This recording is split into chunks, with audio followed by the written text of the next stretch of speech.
Y'all got it. Good morning and welcome to Today in LA with Mike Amos. Mike is in Panama City Beach, Florida. This is Bill Rice and I'm Forrest Lee coming to you on this 18th day of May, a Tuesday morning, and want to welcome you to the show this morning. We've got several things to talk about.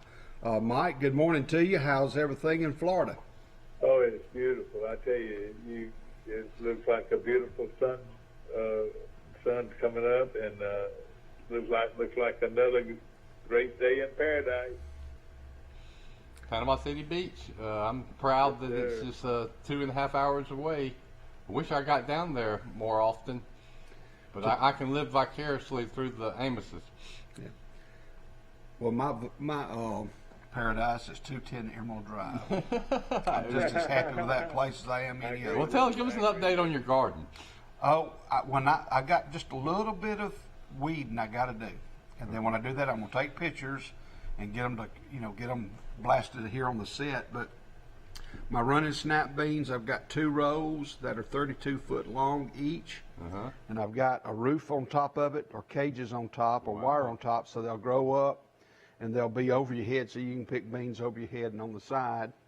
I probably have about 12 to 15 tomato plants. I've probably got 20 to 30 pepper plants. And Are they starting to show?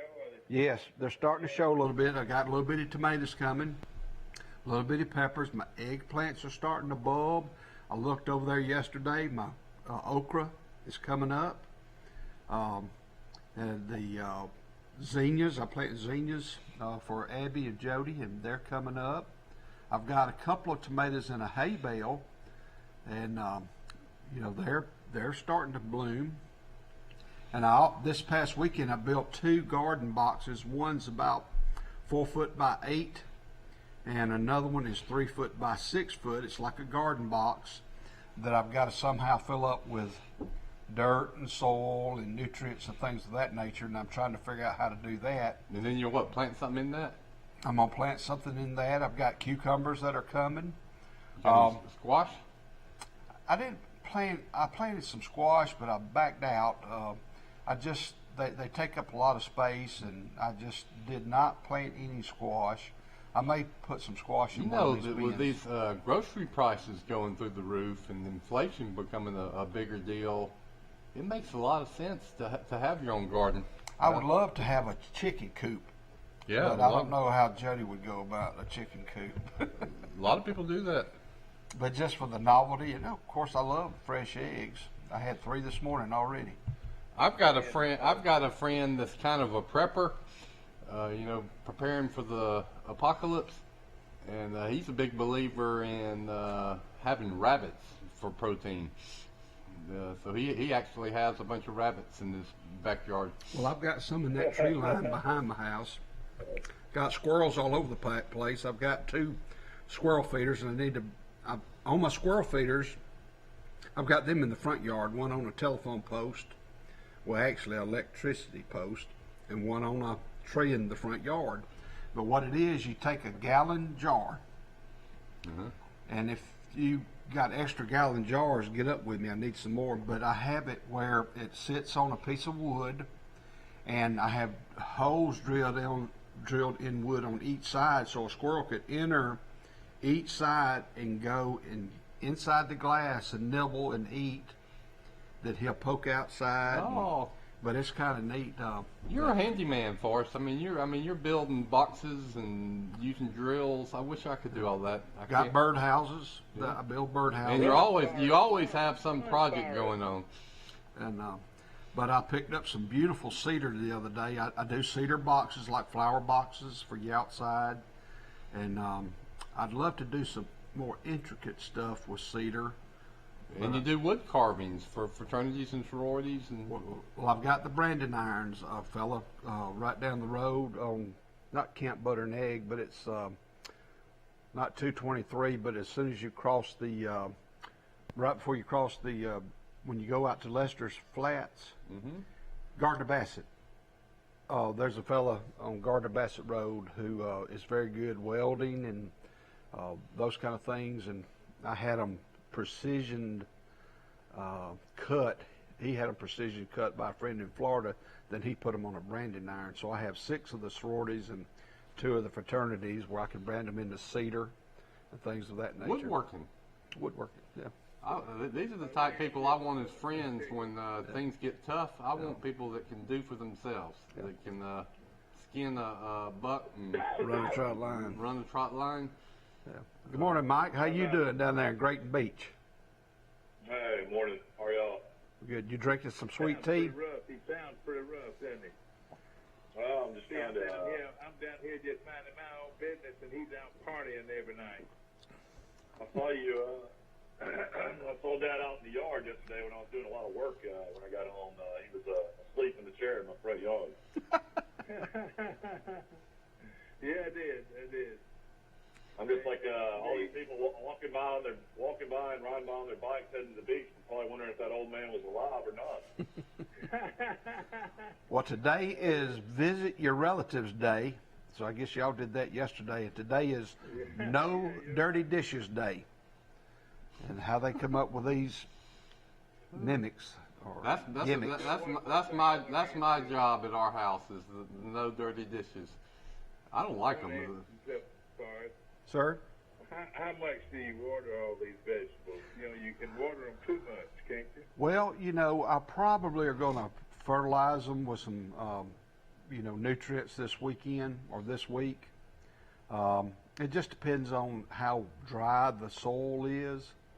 About every day or No, I do it maybe every third or fourth a day, depending on how hot. Now, right when it starts getting blistering hot, every day. I try to do it early in the morning and not really soak the leaves, or at night, and just make sure I get the bottom soil wet. Well, how do you do it? You do it with a sprinkler, just a regular sprinkler? Well, I've done it 2 or 3 different ways. I've done it with a soaking hose. I don't have any one of those. I have done the Mr. Spivey, Tracy Spivey's daddy. I think his name was Gene. But he used to take these, he'd take a piece of plastic pipe, and he'd cut it about 4 foot tall, and then about this wide, about 3 to 4 inches wide, and he would pop it in the ground next to the plant, and he'd just go and put the water hose and fill that up with water. That way it soaks right to the roots. It doesn't get your leaves wet and all those kind of things. But Well, that's quite. I knew James Spivey very well. he had a beautiful garden, and I worked that garden a couple of years after he had passed. Miss Page let me go over there, and my enjoyment is to give away stuff. I know. And we've all benefited Yeah, from that. yeah, you're right. Especially tomatoes. Yeah, you're right. And pecan pies. right, and How about next week in Troy, Alabama? Monday the high is 97. Tuesday the high is 99. Oh, Wednesday the high is 97 in Troy, Alabama. well, so I've been commenting to Sunscreen. people that You guys ready for 99 in May? 99 in May is not a good sign. I said that global warming took a sabbatical for the first couple months of spring, but it's back now. Oh well. All right, That's scary. That's scary, hot. Tell us about what happened in sports, Forrest. well, yesterday, Pike Road, we have a local interest up there, Alan Ponder. Russellville defeated Pike Road 3-1. That was at Patterson Field. Today they'll play at Riverwalk this morning at 10. They'll play a game 3 if needed after that. So good luck to Pike Road. I want to make a comment on that, if I may. What that's an example of? This is what we talked a lot about going into the Pike Liberal Arts series, is when you pitch your aces. My new theory is pitch your ace in the second game, because you're going to see the other team is going to have an ace in that first game, and you might pitch your ace and still lose, which I guarantee you Pike Road ran into a great pitcher. Now, Ponder might have held back his ace for this game. We'll see. Yep. I've got a feeling he did. I've got a feeling I don't understand why are they playing so early. Didn't they just finish the St. Paul series on Saturday? I mean, do these guys even have time to get their arms healthy? That was one of the concerns I know that Ayrton had and G.W. Long, because, that's one reason they played on Wednesday and Thursday, to give their arms a rest, because yesterday Westbrook Christian defeated GW Long 5-0. They play at 4 o'clock today, and they'll play a game 3 if needed, and that is also at Riverwalk Stadium. You see in these first games, you have games where one team scores 1 run or 0 runs. They're running into, here's the maxim, the baseball maxim. Even Bill Rice gets it. Good, great pitching beats great hitting. There. I believe so. And but in other finals, in 1A, Bayshore is playing Donahoe. In 3A, Bayside Academy is playing Phil Campbell. In 4A, Mobile Christian is playing Aniana. In 6A, Faith Academy is playing Hartselle. In 7A, Auburn plays Hoover for the state championship. And those games, I think, will start today. Some of those may start at Patterson Field. But the unique thing is, both Pike Road and GW Long, they played at Patterson yesterday. Well, today they're moving to Riverwalk. Cool. And well, the idea of this a 3-game series is you'd like to win the first game, but the whole idea is to win 2 games and 3 games. So the second and third games matter more. yeah. If you can win the second one, then it's a matter of depth in your pitching staff. You know, an analogy I've made in sports coaching decisions. Y'all, I want to hear your comments on this, Mike and Forrest. Your team misses an extra point early in the game. What a lot of coaches start doing, they immediately start going for 2. They start chasing that 1 point they've lost. Well, the odds that they're going to make that 2-point conversion are about 33%, the probability. So they end up getting themselves more in the hole by keep going for 2. They'd be much better off kicking the extra point where they're going to have a 98%, 99, 100% chance of making it, because they're going to need that point later in the game, and the only score that matters on that scoreboard is the one at the end of the game, not the one in the first quarter. That's right. Yeah, I mean, my philosophy is always go for 2 in the fourth quarter. That's right. Don't. And my philosophy is don't even think about going for 2 until maybe the very end of the third quarter. You know, you got to stay within a field goal to either go to overtime or win the game. The score is going to change many times. His coach at Elbin, so many places that you follow now. He coaches. I mean, he goes for 2 every time. You know, and I'm wondering if he does that at UFAL. I don't know. Mm-hmm. You know that he doesn't go for he goes for 2 instead of. Well, you know, your probabilities change at the high school level because an extra point is not a sure thing in high school. So the probabilities, but in college and pro, it should be. Well, it's not in pros anymore because they backed up the extra point. But in college, it is almost a sure thing. Yeah. In high school softball, let me mention this, please. Brantley starts in their 8-game or the 8-team championship series. This is in Oxford, Alabama. They'll play this morning at 10:45. Brantley will take on Cedar Bluff. Tomorrow, GW Long will take on Sandrock in 2A, Brantley's course 1A. And in 3A, the only other local team that we have would be Houston Academy.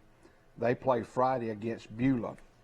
So good luck to all those teams, especially the Bulldogs. You think about it, we've got a lot of teams in our area in the championship round of softball. Yes, sir, and you know a lot of others almost made it. A lot of other teams almost made it locally.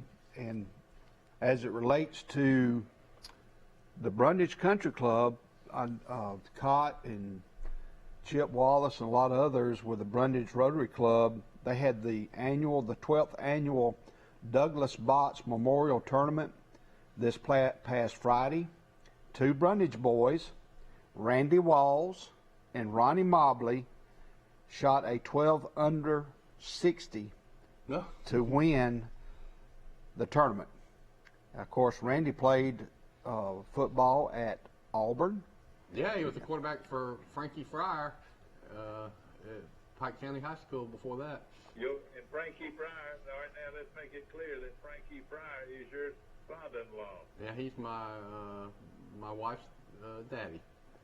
And of course, Mr. Ronnie Mobley was the 4-time All-American from Brundage in golf, a 2-time national champion, and is a Troy University Hall of Fame member. And the second place winners were Chuck Dickert and Jason Ellis. Third place was Cott Wallace and Andy Head. Longest drive, Jackson Cleveland, a 9th grader who played with his granddaddy. Let's see, Delaney Curvin. Oh. On number 5, he had a drive without the wind, 392 yards, 9th grader. Oh, Shazam. Delaney Curvin's grandson. real. Yeah, that's Kelly's son, and I don't. Was it going downhill? No, it's kind of number 5 was kind of uphill. Yeah, Good it's gracious. it's a little bit of an uphill incline. Let's watch that young man. And, He's going to be in the long driving competition one day, if nothing else. Closest to the pin on number 8 was Alan Rogers, and on number 12, Josh Presswood. And so they had a great turnout, and what that does, they have scholarships that they give to local high school seniors at Pike County, Goshen, Ayrton, and Zion Chapel. They offer 9 $1,000 scholarships. Wow. And the scholarship in honor of Mr. Botts is called the Paul Harris Fellow, which is the highest award the Rotary gives. Mm-hmm. They want to thank Julia's and Hook's Barbecue. And also this weekend, the 22nd and 23rd, they have a big 2-man scramble. It's a 2-day scramble. They'll have a Calcutta on Saturday. They'll also have supper on Saturday evening. So A lot going on. A lot going on at the Brundage Country and, Club. That Brundage Rotary Club has been a great civic club for a long time. Right. I mean, that's And, impressive that they give those Let me tell you scholarships to something. those young Let me people. tell y'all something you probably didn't know. I'm a Paul Harris Fellow. Really? Yours truly is the Paul Harris Fellow, and I'm proud of it. That's a high honor in the Rotary Club. I know that. Well, I wanted to mention this too. Abby Parks Manuel, she played golf at Troy University. She's a young lady from the Birmingham area. She and her sister put on a youth clinic yesterday at the Brundage Country Club for ages 6 through 14. Had a good turnout. They're going to have their next one on June the 8th. I believe that's the correct date. It's the second Monday of each month. They're going to do it for June, July, and August, and then see how that goes. So there's still time for you. Go to Abby Parks Manual Golf. Look it up on Facebook, and you can just show up. They have extra clubs for youth, but they had a great Tell time. your children and grandchildren about this. And I'll tell you this: the Brundage Country Club is on fire. Y'all are doing a lot of things for public golf, and I know a lot of people appreciate what you do for public golf. Yes. Telling me that people want to go play golf again. It sounds like they got a lot going on. right, and I know it. I'm heading there. Well, go play after right the show. now before it gets to be 98 degrees too. Right. Would be my Yeah, well, advice. they get far every time they go. They get far as autograph, you know. Yeah, you certainly can. And Forrest, I'm looking at you on the monitor here. Your hair is completely grown back from when it was shaved. It seems like a couple of days ago. it'll be 2 months tomorrow. 2 months tomorrow. So what about the expansion of the Brundage Country Club? Is there more property if they wanted to add more holes? You know, I'm not real sure about that, Michael, but it's a beautiful setting. They've got water on one hole. That's the 9th hole, but it's a 9-hole course, and we're open every day but Monday. And I work Tuesdays and Wednesdays, and now that the heat of the summer's here, I'm probably going to open up at 7, because if I'm playing golf as an individual, I want to play early before Mr. Sun starts beating You down would think on me. if they were going to make it 18 holes or add more holes, they would have done it already. Yeah, you're exactly right. You are exactly right. They've had 50 or 60 years to figure that Yeah, out. and they got all kind of people with bulldozers that probably could have done it. Who was it we were talking to Will about golf great Alabama golfers the other day, and who was it he mentioned? Like Hubert Green or somebody was in the Army, and while he was in the Army, he built a course in some wiregrass. I mean, literally, he just got out and. Wasn't that his hometown or something? Or, something like that. But You know, I was listening to the PGA Network the other day.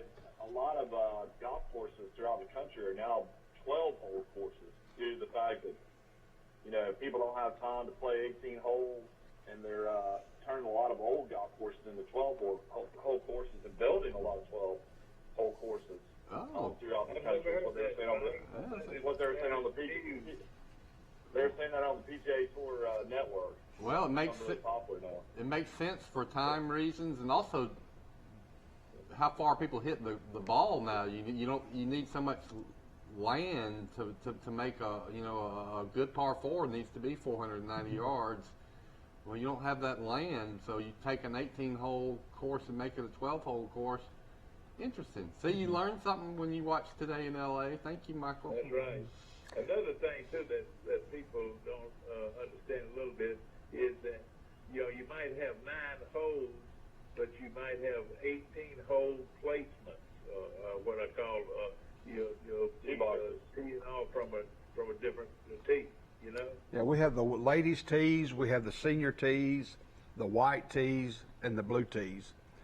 And if you play 18, y'all can show it to play 18 holes when you change those hole placements. Is that right? yes, that's what they do. They have a long tee box, and say for the first 9 you play the white, and the second 9 you back up and play from the blue. I tell you, I'm proud of that golf course. I'm proud of the way y'all keep it up. Y'all just doing a great job down there. Really Well, I'd give credit to Donnie Mobley. He's one of the board members, and Russ Baker's actively involved, and Calvin Bouzan, he's like the golf superintendent of the grounds.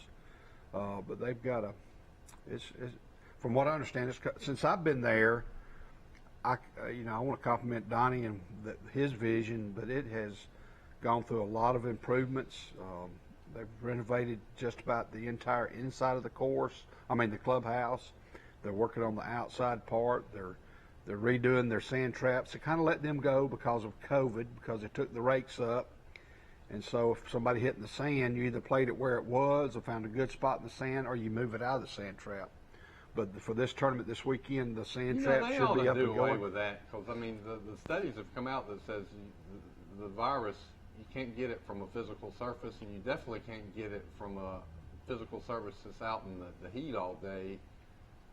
So I guess they're saying, well, you might get COVID from a rake, but I don't think you're going to get COVID. That's what from they did last year. Which Mobley won the long drive competition on the Golf Channel? I watched that time.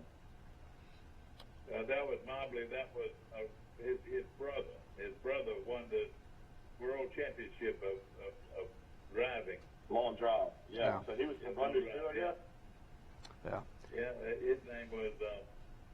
I remember watching that. Yeah, I know, but he won it 2 or 3 times. Yeah. Well, when everybody saw Ronnie Mobley walk up, they knew who was going to win the golf tournament. I mean, he and his partner Randy Walls, former quarterback at Auburn, shoot a 60. Yeah, they're both about 6'3", 6'4". They're pretty good sized fellas. Ronnie Mobley has shot a lot of 60s. I bet he's shot a lot of 58s out at that club by himself, not with a partner. I'll tell you something else about Ronnie Mobley. He does it with class. You talk about a class operator. He is one. I mean, class all over. Well, some breaking news. He probably, if you wanted to really nail it down, he's probably the best golfer in Pike County history. Yeah, I I'm wouldn't. gonna say that. I would say that right now. Well, But go. think of all the good golfers, and you can throw them out there with some good ones. Right? Ronnie Mobley, I think, is the very best that ever. And he's born and raised in Pike County. I mean, there's been some great golfers that moved to Pike County. Yeah. Oh, well, Goshen. Will Matthews just sent me a text and said he beat him. He's beat him at least 10 times. He beat Will at least 10 times. No, that Will beat him at least 10 times. Oh, come on, Will. Come on, Will. I bet you Ronnie Mobley has beaten Will at least 20 times. Yeah, we'll get a call now. Hey, Goshen's hired a new football coach. It was announced. Oh, wow. Yeah, Don Moore. Don Moore played. The kid from Dale County? Yes, he was the head coach there for 3 years. He had a record of 15-17, and last season he was 7-4. One of the things I read, instead of driving about 47 miles to work, he can drive about 12. His wife is from Troy and went to Pike Liberal Arts, but I don't know her name. He lives in Troy already. And but he's going to be the new athletic director. His wife was a Campbell that works at Charles Henderson. Mm-hmm. Okay. Okay. Yeah, his mom, her mom. Oh, yeah. So Yeah. smart. Yeah, Max Hughes' granddaughter? No. Kenny Campbell? No. I know who you're talking about. But she is the new. She is at Enterprise, I believe. Is this the coach that saved the player that had the cardiac arrest? Yeah, he is. Yeah. Before they had the machine. He got the job when Peyton Harrison left Dale County. Okay. Okay, yeah. But anyway, he played at Frisco City for the Whippets under current Headland head coach Rodney Dollar. Oh, yeah, I know Rodney. Is Rodney the head coach at Headland? Yes, sir. He's been named the new head coach at Headland, and he played. I will tell you, you know, down in that part of the country, you see a lot of coaching changes over and over. He coached down there before. Rodney Dollar, I believe, had coached at Headland before. I believe in that area, yes, sir. But Don Moore spent his first 2 years of coaching at Goshen High School, first as a volunteer coach, then as a full-time assistant. He's been the head coach at Dale County for the last 3 years. And they also hired former Mississippi State offensive lineman Corbin Stewart, that will be at Goshen. He has been hired as a science teacher, and he will likely serve as the offensive coordinator, according to Don Moore. And I think Coach Moore is a defensive specialist. And so congratulations to the Moore family. It's good for Goshen High School, proud for him. And he's got strong Pike County roots, family roots. So good luck. And of course, we say so long. What is Dale County? Is Dale County 4A or 5A? Are they 3A? Ooh, I have to look that up. 3A. I'm not sure. 3A. I don't believe they're 4A. No. I tell you what, Don Moore also was a legendary bartender at the Front Porch for 3 or 4 years. I know him very well. Oh boy, we don't have to talk about that now. Well, he's probably got an amateur psychology degree, because all your best bartenders are great with interacting with people. We don't need to mention that. Let's talk about ball. And he was probably doubled as a bouncer too. Yeah. His favorite customer was John Reed. Oh yeah, okay. Well, I tell you what, they've got a good one, and I hope that all those folks down there will now rally behind him and look out for the Goshen Eagles. Well, they'll still be in that tough region of Pike County, Reeltown, Montgomery Academy Catholic, and the other one, Trinity. So that is a tough division, and Wow, that is brutal. that's where they were last year. Went 0-9. Of course, throw in COVID, and you lost some players to other schools, and so. Well, that competition, good competition, makes you better. It'll be good. Right. It'll be good to play against. Those are some class programs right there. But with that said, I wanted to, on behalf of the entire Goshen community, I want to thank Bart and his wife Stephanie for he's been coaching down there for multiple years as an assistant. He's been the head coach for the past 12 years, and I think his dad's been the PA announcer for many moons. And I think Bart will still be teaching there. Stephanie is the technology director for Pike County Schools, and she's very savvy. They have a son, Brock, who is a quarterback for Faulkner University. And they just got a new head coach. I cannot call his name. And their youngest son, Will, is graduating, and I believe he's going to go to LBW or Enterprise for a couple of years and then transfer. So Who was the Rotary tournament named after? It was a memorial tournament named for Mr. I've got that. Botts or Yeah, Mr. Doug? Douglas Botts, he was a Rotary, and I remember Mr. Botts. For a long time. He was a great civic citizen in Brundage and the Rotary Club for a long time. So Yeah. I'm glad they remember Mr. him Botts. well, too. He's a great guy, great guy. And I got something in the mail. There's an Eric Mizell Memorial Tournament coming up. I got a card in the mail for it. But I tell you what, amen, amen, amen. Anything for that, for him. He was a super friend. I think it's Super for person. dealing with a scholarship at Troy University in their foundation. But Yeah, he was a good guy. his children were super archers. Really? And we went to Kentucky 2 years in a row. But those kids, we somehow finished second in the state when they were in the middle school division, and it was like a surprise. Wow. And I remember the day that happened, I said, look here, Miss Tiffany.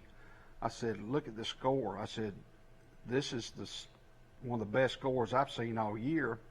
And sure enough, we finished second that year in the elementary division, and we went to Kentucky. The parents took Who them is up the there. and best had a- archer you've ever seen? Competitive archer. Let me name about 4 or 5. All right. Lindsey Fox just got married. All right. That's Gary and Sharice's daughter. Of course, they got Michael, Riley, and Nathan. But she's one of the best I ever had. Erin Jordan was one of the best.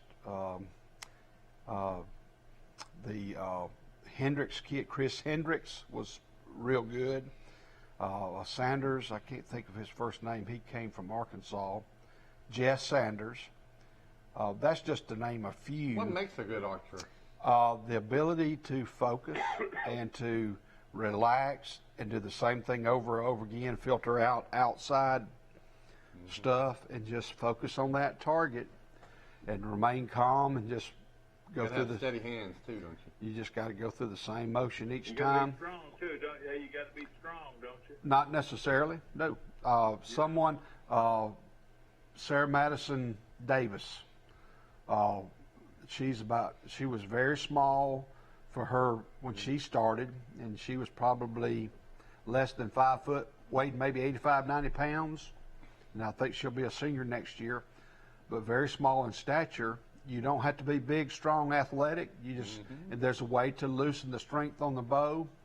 And the same person can shoot the same bow as somebody 6'5", 250. It's just all about loosening it and having a different aiming point and going through the same motions. It's an Olympic sport.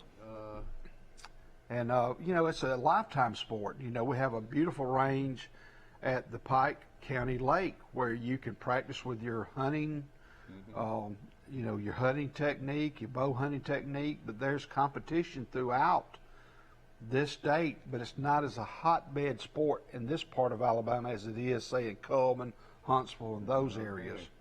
But there are some shooting clubs around, probably north of Montgomery. Well, you're getting ready to start a 4-H. an elite program at Pike Liberal Arts. So We're looking forward to it. The biggest thing is, I'm going to start from the ground up with 4th graders, they'll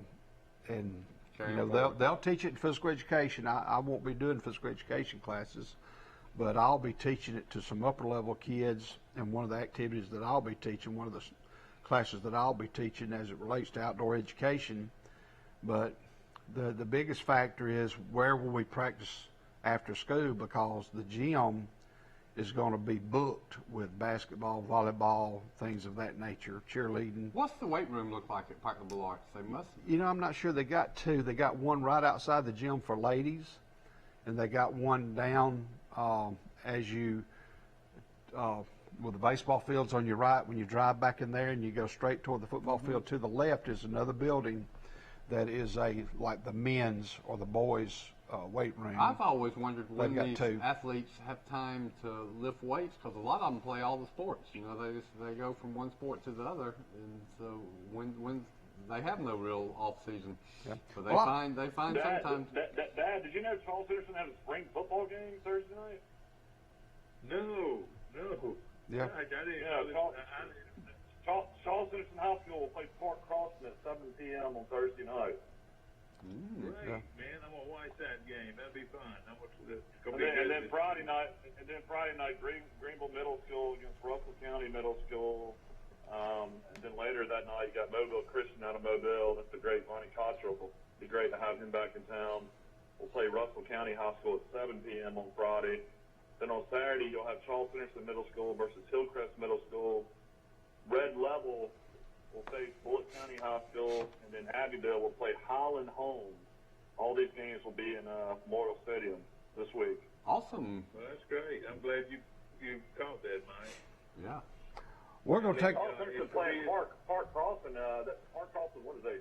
6A or 7A? No, they're 6A. I think they're 6A, and they're very good. I think if we go back and look at Forrest's list of the top 20 recruits in the state, I think Park Crossing has some guy that's way up on that list too. So we might want to. I think it's gonna be good. I mean, will Troy Cable have cameras there? Because you're going to have Charles Henderson High School on Thursday and the middle school on Friday. I bet they will.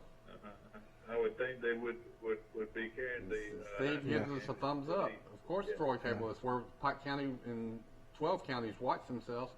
That's right. You know, I got Ronnie Coxwell's number. Do you want to try to get in touch with Ronnie and get him on the show one day this week before his game? Yeah, I'd love to. But Ronnie, What would you ask Ronnie Coxwell, right? You know, I talked to him one time when he was the recruiting coordinator at Alabama. You know me, I've got these wild ideas, and I'm not afraid to advance them. Like, I tried to get the athletic director to schedule Alabama and Troy last year. But I called him when Corey King was a great basketball player, and I sent him a letter or email, and I said, you know, I think we might have one of the best football prospects in the state at Charles Henderson High School, but here's the catch. He's never played football. He's a basketball player, a power forward.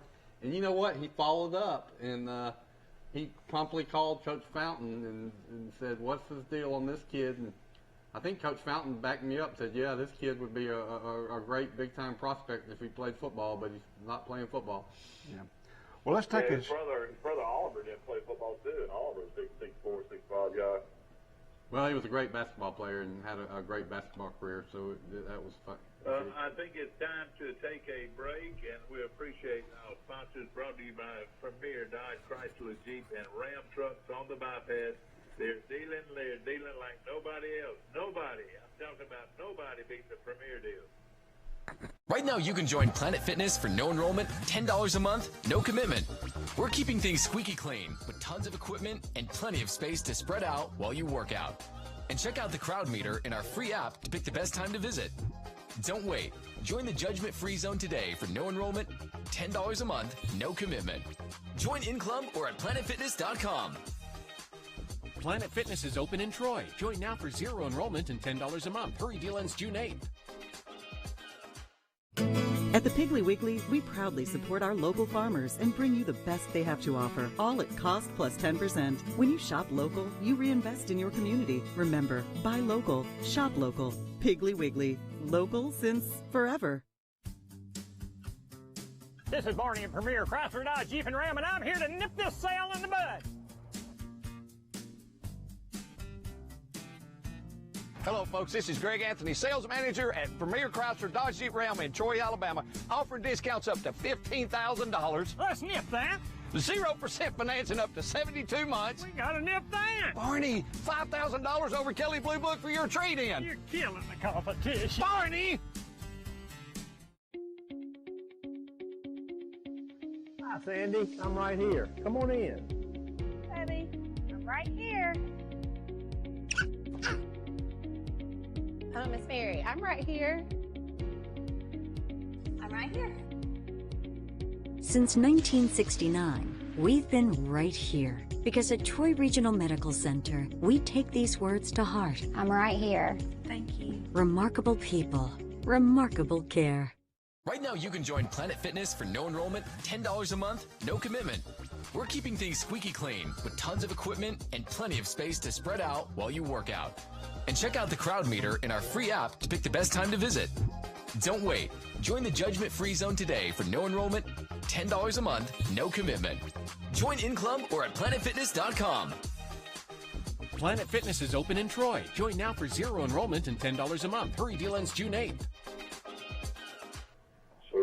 Welcome back to Today in LA. I'm Forrest Lee. This is Bill Rice. And on the phone, we have Mike Amos calling in from Panama City Beach, Florida, and his son Michael calling in from Grayton Beach. And welcome back to the show. And so let's see. Beautiful weather on the Panhandle down here. I'll say that. It is gorgeous right now. Mike, something that you didn't tell the folks is that yes, I fell asleep in the chair out there in your front yard, but there were those sweet little children that came and woke me up yesterday afternoon. Yeah, we couldn't get them to go to sleep because you gave them a bunch of chocolate glazed donuts from Thomas's. Good. If a granddaddy can't give his kids chocolate glazed donuts, good for you. Did you see where there's... Wait a minute. Let's make sure that Nick is finished shaving now. He's usually shaving about this time. Yeah, I think he is. Y'all go ahead. That's a little inside joke that goes back. One of these days you're going to tell us the rest of that story. To my good buddy. Yes, sir. Mike, you see where there's several schools still trying to get LSU quarterback T.J. Finley to come on board, and they feel like I read he's that good. article. Apparently, he's claiming that he can win the starting job, according to Brian Hartson and the coaches. Yeah. That's not a lot of confidence in Bo Nix. No, said that Auburn, Alabama, Mississippi State, and Texas A&M, along with Penn State and Michigan, are interested in him. Alabama was interesting to me too. I mean, I did not. That surprises me that there was any interest in him much. Yeah, Auburn only beat this guy 48-3 last year. Yeah, golly, really? But they're just waiting for the formality of the Southeastern Conference to allow interconference transfers. All the other conferences, or most conferences, are allowing it. The NCAA allows it. But as of on the 3rd of June, when the SEC presidents meet, they feel like they will pass it, and it's just a formality. So they feel like he's going to wait until the 3rd of June to make his announcement, because I guess one of the SEC schools may try to get him. Yeah. Is that a deadline on getting one of th's players June the 3rd? No, sir. That's when the SEC. That's when they're voting. SEC's the only thing holding this back. All the other positions, players can transfer wherever they want to. Yeah, but there should be a deadline though. The guys should, that could really mess somebody up. Having your quarterback till in July telling you if they're gonna transfer. Yeah. This guy is a giant, 6'6", 240 pounds. I mean, that is a monster quarterback. I watched him like all of y'all did last year, and he had games and series where he looked good, didn't he? I mean, he wasn't afraid to chunk that rock. Boy, he looked like a horrible decision maker, though, in the games I watched. He's got a long ways to go. He's still a project, in my opinion. Finley? Is his name Finley? T.J. Finley. Yeah. They want him anyway. I mean, he's basically like Jamarcus Russell back there. Jamarcus Russell is about 6'5", 6'6". Who's the starter for This is my chart from Southeast Health. And Brad Johnson's son, Max Johnson, who came on and played really well late in the season. Yeah, and they got that other quarterback that was hurt. I can't call his name. Brennan, who played against Troy. Came in and played against Troy and threw a couple interceptions. Let's see how much you boys know. Give me the starting lineups for every SEC team. What? Give me the name of every SEC quarterback. Oh, okay, quarterback. Coming back. That's I have no idea. Well, okay, let's see. It's Bryce Young at Alabama. It's Nix at Auburn. It's Johnson at LSU. It's who's that guy at Ole Miss? Is it Daniels at Corral at Ole Miss.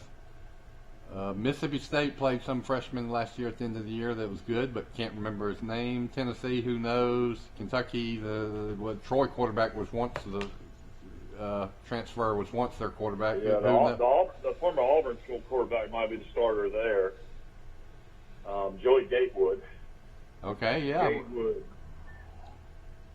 Georgia is the USC transfer. I can't remember his name. Daniels. Thank you. Has anybody got a quarterback that take him to the front? I think Florida's got Florida's got what, Emory Blake or Emory something that's he was the backup for Trask. Yeah, he played a little. He was more of a running quarterback, or can run more. Did their quarterback, is he coming back, the original starter, or was he drafted? Trask was drafted second round, 64th pick. Okay. He's drafted by Tampa Bay Bucks. You know, I still maintain that if he would have sat out that bowl game, he might have been a first-round draft pick, because he put up numbers almost as equally good as Mac Jones all year long. Played great, and then he just laid an egg in the bowl game, but all his star players weren't playing with him. Yeah. Florida, Emory Jones. Missouri's Connor Basilick. Yeah, Basilick played pretty good for Missouri last year. He wasn't bad. They had the wrong quarterback playing against Alabama and brought that kid in, and he ended up starting the rest of the year. You know, and I'll make a prediction right now. If they get a good quarterback, they could be pretty good. Because they're good defensively. Yep. I don't know who South Carolina's quarterback will be. They had a guy that had transferred in from Colorado State. Yeah. I tell you, Troy's going to catch South Carolina probably in a good year. Yeah. Troy can somehow, all these guys coming back for the fifth and sixth year can come together and play their best football. KJ Jefferson, Arkansas. Troy will beat South Carolina. I've made that prediction. You got KJ Jefferson, Arkansas. Ken Seals, Vanderbilt. Let's don't forget him. The great Ken Seals. Yep. Who is that? He actually was pretty good. I think he's young too. There's a lot of young quarterbacks in the SEC. Hayes King, Texas A&M. But nobody stands out. Maybe Nix. He might stand out a little bit. What do you think? No, I mean Corral's the quarterback. Yeah, and then the Georgia quarterback was one of the top recruits in America before he went to USC, and he had some really good games for Georgia last year. So Georgia has high hopes with this guy as their quarterback next year. Yeah, all right, Georgia. Bryce Young, Corral, and J.T. Daniels and Bo Nix, I guess, and that'd probably be your group of top four. Bo Allen, Kentucky. Luke Doty, South Carolina.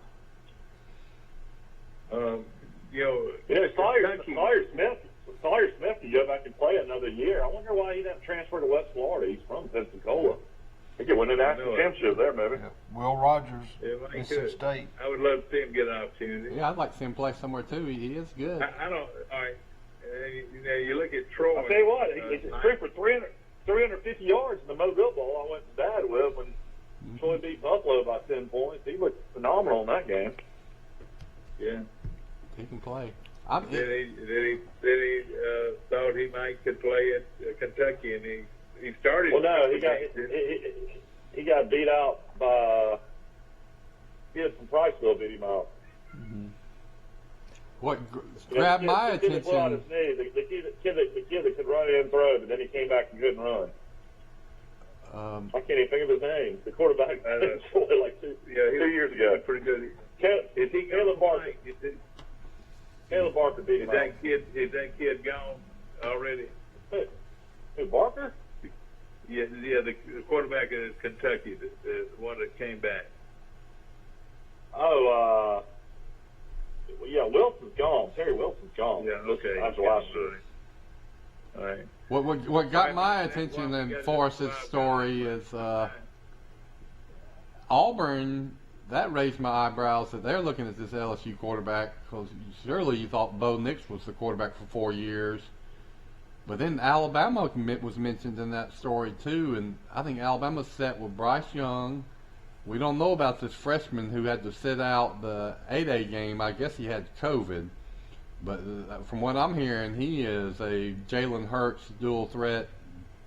That's the kid from Texas. Yeah. Right? It could be that Auburn needs a good backup. And Tyson has improved a lot and looks fine as a potential backup. So Alabama looks like, to me, they're pretty strong at quarterback with those three guys.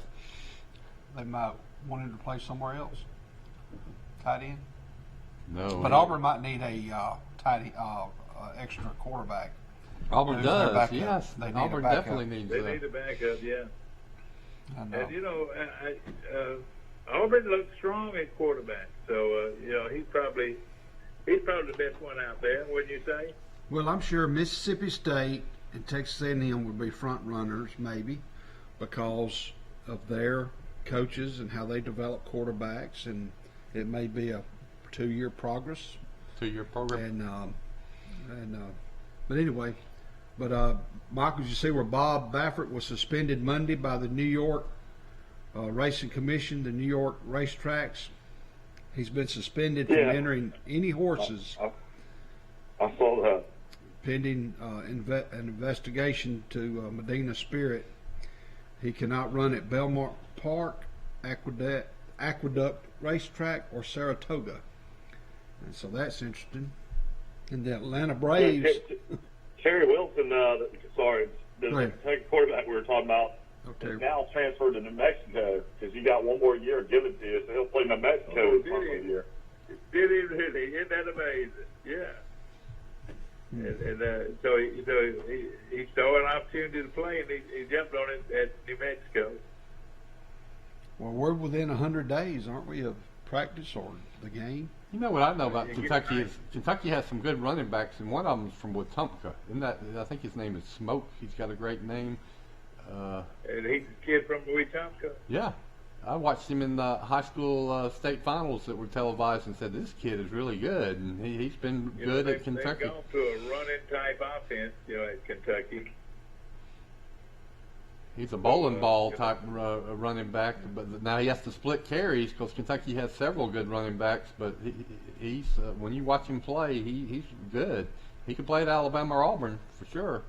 I was wondering... Before you leave, Forrest, give us a lowdown a little bit of some of our sponsors. We're so proud of them. Okay, we got Premier Chrysler Dodge Jeep Ram of Troy and Jason Gregory and his staff. We also have Golden Fingers, Brunage Country Club, Green Hills Funeral Home. We have the Pike Tree Service. Call them for any of your tree removal needs. And I've heard Mike say when they come cut your tree down, you can't tell that they've been there. They'll grind it up and rake it, and it's clean as a whistle. You have P.S. Falk Furniture. Are they located in Ozark? I believe that's correct. And you got I thought it was Enterprise. Earl's. Is it Enterprise? Enterprise. Enterprise. Okay, Enterprise. Excuse me. Earl's Glass right here on South Brundage Street. Troy Bank and Trust. They have 14 locations. See them for all your banking needs. I've been with them for quite a while. You want to give Michael a shot? You want to give Mike a shot? You want to give him a shot at it? I think I've done it too many times. I've got to try to give somebody else a shot. Cinco Drugs, located just off the square on 200 North 3 Street. The Witherington Group, located on the Elba Highway, Mr. Johnny and his staff. And he's got some good youngins and grand youngins. Great people in Pike County history. And, yeah, he sure is. Troy Regional Medical Center here in Troy, Alabama, located on 231. Yep. 566 5000. One of the best small barbecue city hospitals you'll see. 808. Best ribs in Alabama. Best barbecue plate in Alabama. Alabama Real Estate Connection. Hey, let me tell y'all while it's on my mind, Mike, you said you're supposed to jump in when something comes to your mind. Yes, sir. You know, we were talking about the new judicial and jail complex that's going to be built on Highway 29.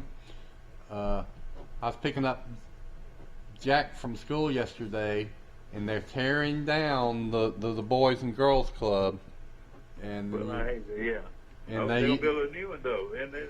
Yeah, that's what I hear. But that's fascinating to watch. So we pulled in the parking lot. Jack and I, he loves excavators and bulldozers, and for about 20 minutes we watched that one operator, use that big tractor and lift to demolish a building. That's an interesting way to spend 20 minutes, is watch them. A building that took a year probably to build, they can knock it down in about 2 days with one person. With a big wrecking No, ball. that's amazing. It really is. Well, I wonder when the Lady Trojans will travel to Tuscaloosa. Will they travel Wednesday and practice there Thursday, or you think they'll go up Thursday? When do they actually play? They're going to play Friday against Clemson. The night before. They'll play Friday against. They'll play Friday against Clemson at 2:00. All right. In Tuscaloosa. They'll spend the night up there the night before, I would think. And it'll be live on ESPN3. Number 3 Alabama will take on Alabama State, and I looked. Alabama State has the only losing record in the NCAA tournaments. They're 19-27. It's probably because they won their conference tournament. There's one other school, Kennesaw State out of Georgia. They're 26-25, and they're going to play number 10 seed Florida State in Tallahassee. But also the Louisiana Raging Cajuns, they made the tournament. South Alabama made the tournament, and Texas State made the tournament. And let me stop you there a minute. Michael told me that Texas State wasn't any good. He told me 2 or 3 times Texas State wasn't any good. That was Texas Arlington is to beat Troy in the football game. Texas Arlington. They had won 16 games. Yeah. No, Texas State came to Troy and took 2 out of 3 from Troy. Interesting stat here. Troy is 0-24 all time against Alabama in softball. They're 0-24.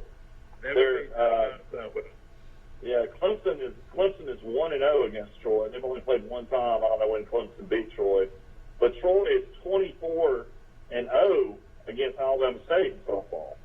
I read that yesterday. I thought that was interesting. So if you're Troy, do you pitch Johnson, the 20-game winner against Clemson, and hope to play Alabama, or do you save Johnson to pitch against Alabama State because Alabama State's going to lose to Alabama? Troy will probably lose to Clemson. No, I pitched my best one. You pitch your ace against Clemson. Yeah, you pick your ace against Clemson. Yeah, you don't want to get in the losers bracket in these little 4-game. No, this is Troy's second time. All right, one of y'all's got to go on hold because we got the Raging Cajuns have been there 30 times in all the conferences they've been a part of. So Louisiana has been in the conference or in the NCAA's 30 years. Well, I've cut off whoever was calling, so call back. I'll try again. Appreciate everybody that's watching our show today. And well, I'm gonna ease off the set when they call back, because I've got to head to the country club. Don't leave me with this phone system by myself. Well, you did it pretty good yesterday. I'm gonna leave you my notes, but save my notes now. It's really easy. You don't take any calls. Hey, Rice, don't be afraid now. Don't be afraid. Somebody up there in the booth will come down there and hold you. Help me. I've got to go open up the country club and just kidding. Barney, what are you doing? You've been looking for a sale. I'm going to give you one. We got one open. Barney, it's not a jail sale. It's called a car sale. 0% financing for 72 months. Discounts over $15,000. Killing the competition. $5,000 over Kelly Blue Book for any old trade. Hey, and it's not illegal to kill the competition. That's another charge. Folks, just go to PremierTroy.com. That's where you'll find all the deals. I'll see you soon. No, you ain't. You're going to be in jail. Barney! Nobody beats a Premier deal. Nobody! A personal touch, a high level of trust. Whether it's checking and savings accounts, personal or business loans, or our local friendly service. That's what Troy Bank and Trust customers expect. But now we offer more. free identity theft protection for our new and existing customers, protecting your family's time, money, and good name from identity theft. Because protecting your identity is now a big part of our identity. This is Barney at Premier Chrysler Dodge Jeep and Ram, and I'm here to nip this sale in the bud. Hello, folks. This is Greg Anthony, sales manager at Premier Chrysler Dodge Jeep Ram in Troy, Alabama, offering discounts up to $15,000. Let's nip that. 0% financing up to 72 months. We gotta nip that. Barney, $5,000 over Kelly Blue Book for your trade-in. You're killing the competition. Barney! When something feels just right, you know it. And at Badcock Home Furniture and More, this Memorial Day, we're here to help you find what fits your life. Find your just right at Badcock's Memorial Day sale. Save up to 50% throughout the store, including Sealy mattress sets. Plus, you can apply, finance, and save in-store and online. For comfort, style, and financing that always fits, it has to be Badcock. Badcock Home Furniture and More. Just right. This is my chart from Southeast Health. And you're going to want to make it yours. Not because it's free, but because it's priceless. Because with my chart, you can schedule appointments online with your provider. You can email your provider and get answers. Get test results. refill prescriptions. And manage your family's health care. You know how we all want healthcare to be easier? But no one seems to listen? Well, someone did. Southeast Health. To get your free My Chart app, visit your app store or go to southeasthealth.org. That's my fault. I should have learned it. All right. I got into it so big, so quick in Atlanta. See, we first started over there. I had 3 or 4 board ops and 2 telephone receptionists, and I had 12 phone lines coming in. And I remember I stayed there 11 years. Well, let me. We're back from a commercial break. Let me tell everybody who's joined us, Max Howell, and we were talking off camera about. I said, well, Max, how did you get into the radio business, and did you have to deal with these phone systems like I do? And he was saying no. He always had people that were producers that handled the calls and screened them and transferred them, and then you just told me that I never knew that you actually owned radio stations as well. So that's a new one on me. Ugh. Yeah, I had several partners along the way. We had one in, actually the station was in Crestview, in Funiac Springs, and we had a network built out of Destin. We had a studio right there on the highway at the beach. That was probably 3-4 years maybe. On one in Jackson, Mississippi, at one particular time. So I mean, it was a interesting track, I think, as far as my career was concerned. But I think probably of all the things, and I love the coaching part, I think that's what elevated me, Bill, into the radio side. I could stay close to it without having to basically deal with all the problems, when you're dealing with 85 kids. But the radio thing, I've just created a new concept. I didn't create the concept, but I'm going to join the concept. We're fixing to launch in the next few weeks an internet radio station worldwide. Whoa! It'll be one of the few. I put together some investors out of Kentucky. It's actually going to be located in Tupelo, Mississippi. We've already got it up and running as far as the music's concerned. But it's going to be music, political talk. Obviously, very conservative this part of the country. It'll be sports. I'll have a show there a couple of times a week. And but it's a really interesting concept, and the cost factor in comparison to just creating a new station is almost nil. You get your website, you get your a producer, and somebody's got a little music background, and you're off and running. Okay. So we're excited about it. Well, tell us more about that as it gets closer to launching, so we can find it and support you. That's exciting. We're getting a website put up now. We'll have apps for your phone. You can Bluetooth it right into your car phone. It's going to be fairly sophisticated, in line with what's going on in the tech world right now. But we think it's a need. It's an audience out there across the country. It's geared to the South mainly because of where we are politically and everything else. But I think it's going to be enjoyable. We're going to have enough of the current stuff to keep the younger generation happy, hopefully with the sports. primarily centered around the Southeastern Conference, where you well know where the numbers are. And we're totally excited about it, to tell you the truth.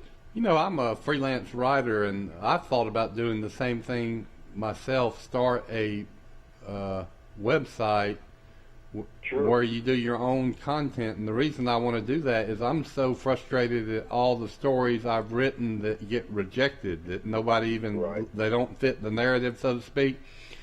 Sure. And so, you know, the editors decide, no, we don't want to run this. Really, the only way to get around the gatekeepers of the news is to have your own dang site. And Bill, you know what? And that's just more evidence of the political situation we find ourselves in this country, where nobody wants to be offended. Mm-hmm. You know, it doesn't matter about your point of view. Mm-hmm. And I, you know, in my humble opinion, I think that's healthy to have different points of view.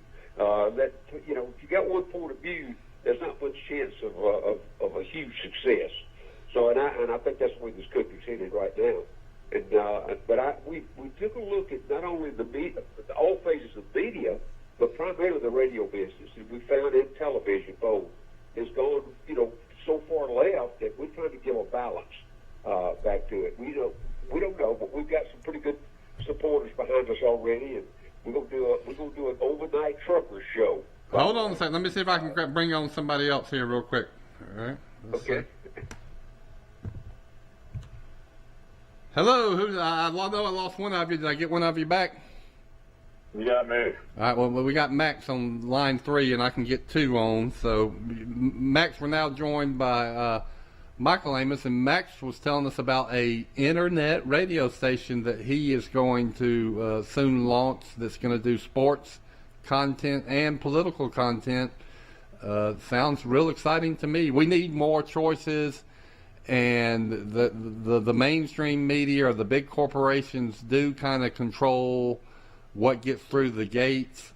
So any venue that gives people more options to get facts or opinions, I support it. Bill, I tell you, what we did, we put together some investors out of the state of Kentucky. As you well know, there's a good bid up there. Though Kentucky politically in the state is, you know, it's got a lot of turmoil going on. We know, but we kind of handpicked a half a dozen guys up there that we really wanted to do business with, and it's really working now. Again, the model that we looked at is we've seen what happened, just as you mentioned about the print media. We've seen the radio business go the same way. We've seen the podcast come along. We've seen the streaming come along. And that's what we're going to do. We're going to do a good, healthy mix. And by the way, it'll be evaluated like quarterly. We're going to stay on what's going. And we're going to, you know, the first, we actually launched it May the 3rd for music only. We average about 3,500 people a day, an hour right now, listen to just the music side, and we've not done one bit of advertising other than just things like we're talking right now. Well, we've already got a lead set up, a website will be ready with the apps and all in the next 30 days that we really get ready to launch it. Well, I imagine you can do it for very little cost, just the cost of buying the website and whatever broadband you need. Sure. But compared to starting up a traditional radio station, that is a hundreds of thousands, if not millions of dollars proposition. Yeah. That's exciting news. Who's coming on the show with you tonight? Who's going to do your sports show with you? Well, I couldn't beat it. We'll do a little sports. And for some reason, they've kind of put me in charge. We're going to run it. You know, the money and some of the perfectionists that really want to fine-tune the music line. We've got a guy, one of the partners, who's 20 years with CBS Radio. He's got a music library that can play 100 hours of songs and never repeat the song. Gosh. We feel very comfortable in where we are with that administrative group. And I just opened I got our mailing address and all established last week here in Tupelo, Mississippi, and we'll eventually open a studio here, probably within the next year. So I mean, we're serious about this thing, and it was one of those things. I was just fortunate enough to be in the right place at the right time with these guys. I'd heard them talking about it. And, they looked into kind of my background where I'd been with radio, and they said, "Hey, will you take it, run with it?" Being in Tupelo, we'll be in music side. We'll be heavily invested in the Elvis side. The blues trail runs right through Tupelo from the Delta, so we think we've got a pretty good leg up already on the experience. I don't understand how that works. The music part of it. I worked for Cumulus Radio for 2 years, but I gather that every time you play a record, you got to pay a cut or a commission to the artist that owns the rights to that's usually that's a timeline in that, Bill. Songs, I forgot what that year is. We've already had the legal aspect looked into that, because those fees that run from current artists are still participating. There's a lot of dollars involved. I've been involved in music stations like that before. Well, our people have put together hundreds of songs that the expiration date has already run out on the royalties that go. So you don't have to back to the artist or to the writer. Yeah, you don't have to pay it. I think for a book, it's 50 years. I don't know what it is for a song. But I think that I don't know what that. I didn't get involved in the legal side. I let the money people handle that. I'm just going. I'm going to be the guy behind the mic, and going back to our first conversation when we started this. I won't be in front of the mic, not behind it. All that's going to be. So I'll have a studio here in Tupelo. Are you going to take calls or no calls? No, it'll be. We'll take text. We won't do calls. We'll do text messages. Okay. But it'll be. We're still ironing out the details like that. That's why we just started with music. And I know. Michael was in Atlanta when we maybe first started those 680 the Fan, and that just a quick history on that. The reason we chose this method is that when Ted Turner threw 680 into the CNN radio part of the audio part to CNN News, threw it to bankruptcy. These guys, the Dickey brothers, bought that. While we were putting together the programming for 680, all they did was play the Braves.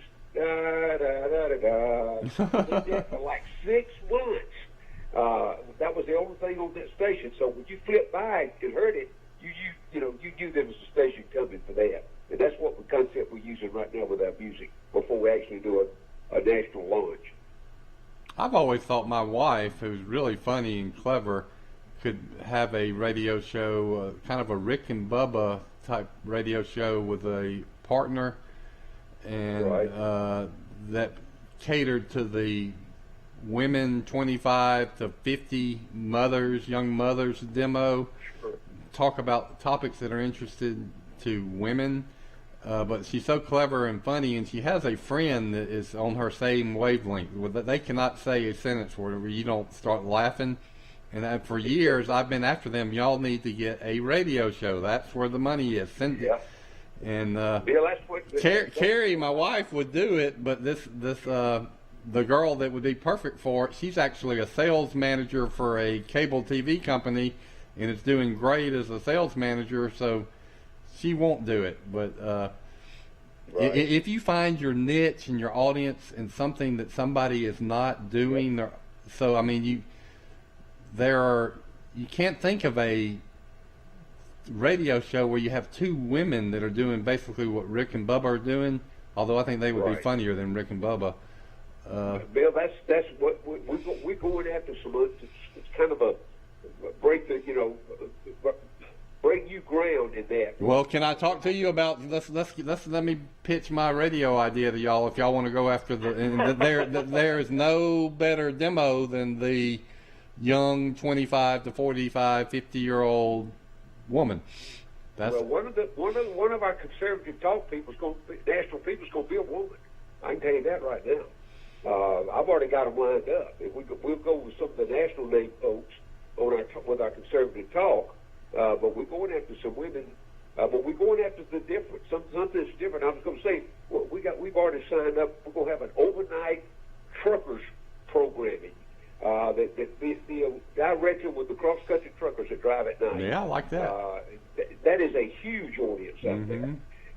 So we're moving in that direction. We're looking for we're not going to jump out there until we really know what we got. That's why we kind of walking slow with it right now. We've made those. So is this potentially going to be on satellite radio, or is it just going to be on the internet? No, it'll be strictly on the internet. We'll have apps. We'll have apps for the phone. You can hook it into Bluetooth on your car radio. It'll be pretty sophisticated out of that. Now, we're not going satellite with the radio. We're going to stay on the internet. More people use the internet than any other communication aspect in the country. So we're going. Y'all gonna be primarily Southeastern Conference, I guess, on sports. It's going to be music. It's going to be classic rock, classic country, not the hardcore stuff. Classic rock, classic country. It'll be political talk. It'll be sports. Be gospel music on Sunday morning, and it'll be we'll have the gender situation will be kind of balanced with men and women on air. I like it. It sounds like you got a good niche. I like the music format. News talk and sports talk. You know what's good about that? If you're good at it, you're going to keep the same audience every day. Right. So when you're selling commercials, I used to tell people, I sold radio commercials, that you want to reach the same people over and over. You don't want them to channel surf and change the dial in between songs. That's true. So the reason Rush Limbaugh did so well is people would start listening at 11 o'clock.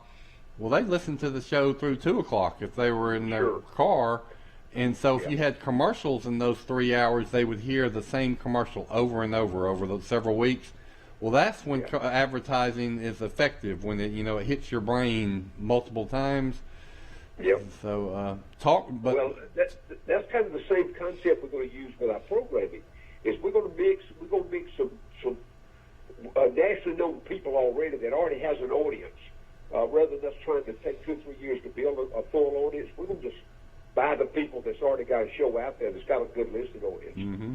That's what we're going to build on, and then we'll have a good mix of the new people coming along, the future generations out of that with young ideas and all that. It's pretty comprehensive.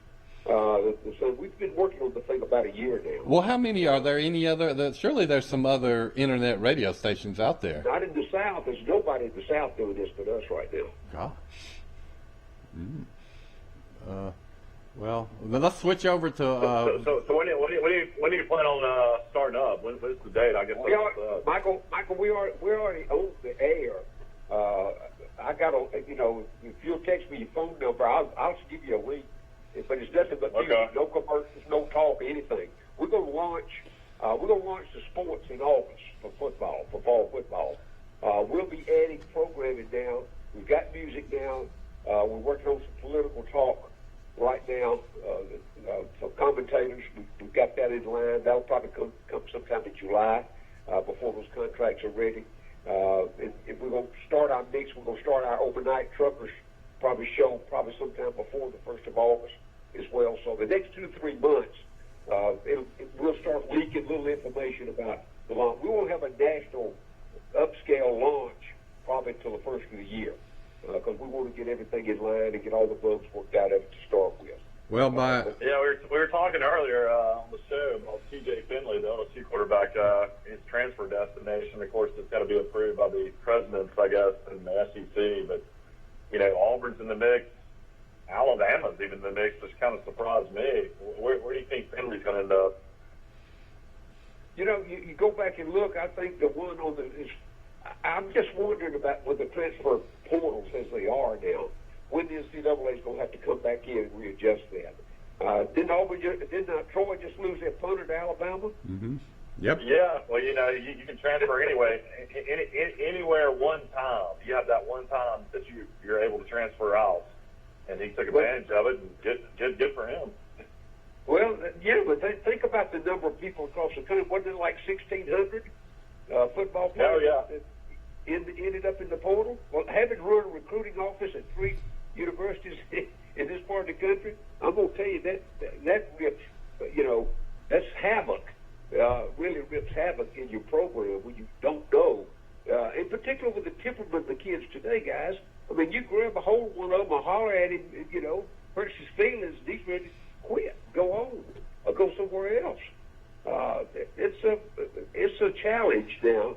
Orgeron did hurt his feelings. He yelled at him and cussed at him and made him cry on the field. You don't remember that? Well, I've been guilty of that. I'll be honest with you. My job at a couple of universities along the way, not only did I run the recruiting office and coach on the field, but I had the early morning discipline problems. I'd meet them at 5 o'clock in the stadium. And I heard more packing and footsteps and catching the bus after that than I did anything else. But times have changed. You can't handle kids like that anymore. You got to be more selective in the recruiting process.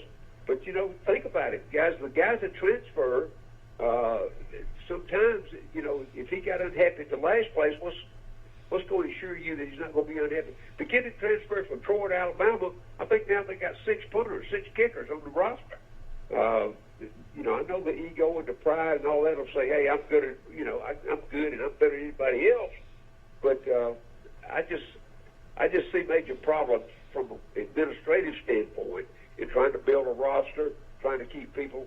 A good friend of mine told me not long ago. He said, "Not only do you have to recruit them to get them to come to your school, you got to recruit them by the day to keep them there." Under the circumstances we've got now. You can look at the ones that do come and then they transfer. A big percentage of them end up transferring again, just like you say. The ones that were trouble at one school. Like, who was that top recruit for Alabama a couple years ago from New Jersey or somewhere, defensive lineman?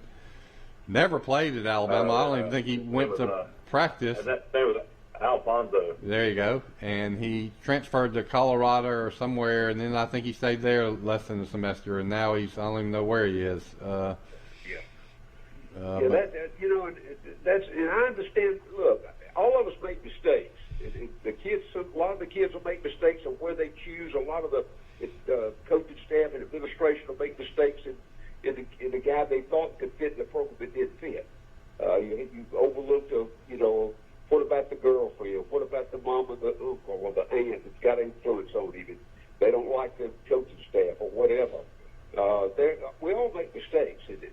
But I just see it's become so massive now that NCAA is going to have to step up and do something. I know they reduced it down to the one-time transfer, but I still say that you put all that effort in now trying to build a program year in and year out, and I've said for years, you sign 25, you hope you get 10 or 11 will stay the whole 4 years or 5 years. Well, the issue with all these players, returning for an extra year, I mean, these rosters are going to be just insane. I mean, are they going to let us dress 100 guys? I mean, I know you can only have 85, but I mean, it's like, this year Troy's got 21 and 22 seniors coming back. I don't know. Again for the second time.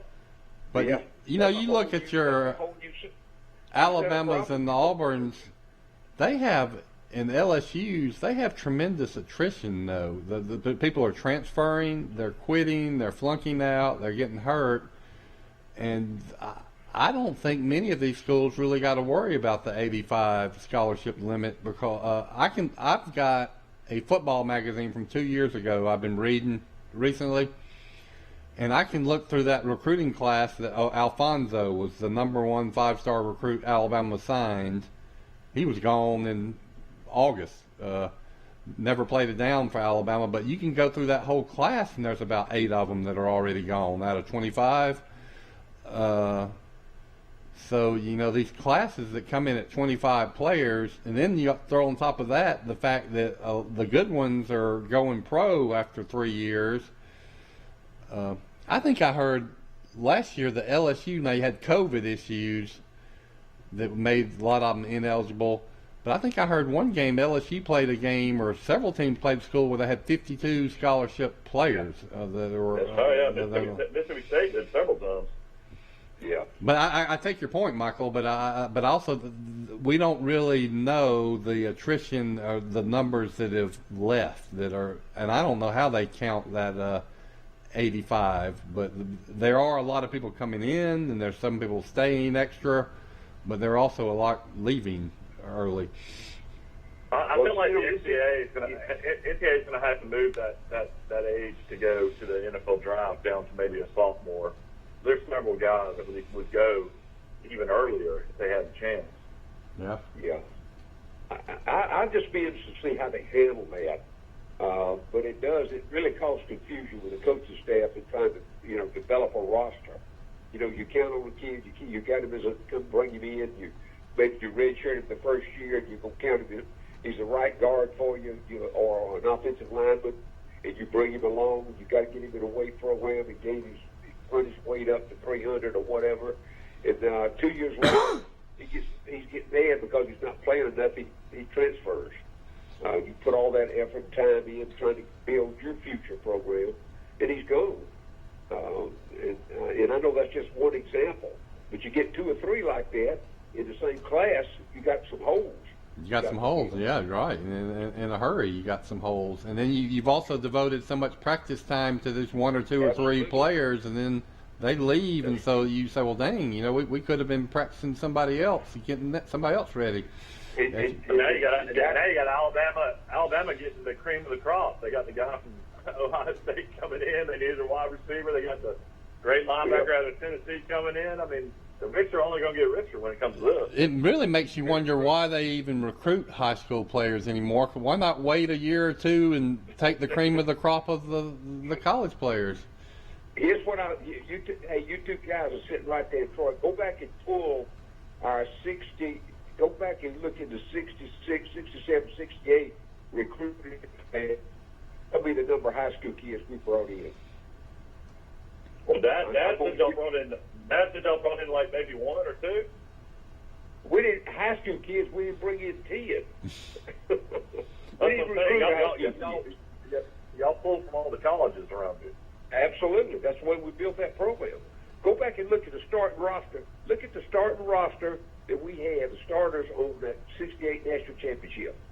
3/4 of those kids played in the SEC or the ACC the year before. Wow.